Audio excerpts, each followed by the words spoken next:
Rule 1. Stick with the class.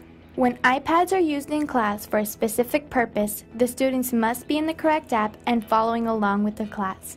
Students that enter into different apps or goof around with the iPad know that they will lose the privilege of using the iPad and will then be left to observe a partner making use of the iPad for the remainder of the class. Rule number 2. Sound. Students are told that unless we are specifically using the sound for class, the sound switch on the iPads should always be switched to mute. This prevents accidentally starting an app or game with sound and it being a distraction to the rest of the class.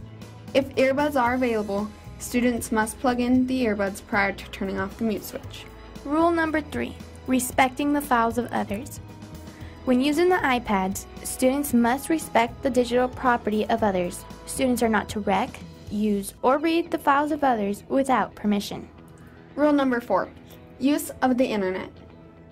Students do have access to the internet at all times. Specific sites can be blocked by adjusting the setting on the wireless router, but strict ground rules will be applied for internet use. Unless students have specific instructions to go onto the internet for a class activity, the student must ask for permission to do searches on the internet. When students ask for permission to conduct a search, the teacher will ask the student to be very specific as to what sites they will be using and why. The Safari app will be placed in an Ask for Permission folder to help students to remember to ask before using the internet. Their personal email while at school.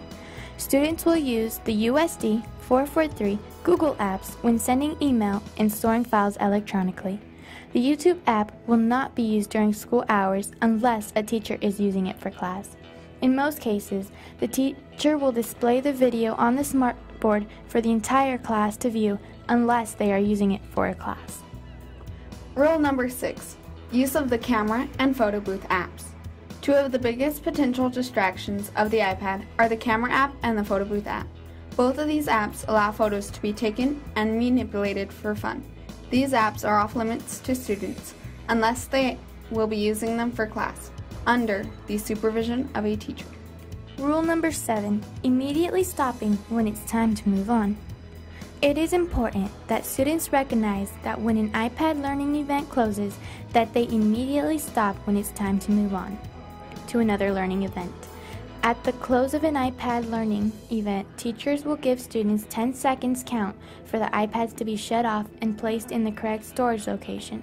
Failure to do so results in lost privileges. Students will count out loud or provide a 10-second time clock to signal a transaction. Rule number 8. When the iPad becomes a distraction. At any time when the teacher sees that the iPad is a distractor to the learning process, students will be given a verbal warning. It is important that students understand that the iPad is a learning tool and that if it becomes a distraction to their learning, the teacher does have the right to limit its use and have the class or individual students to power off the device and learn through traditional methods.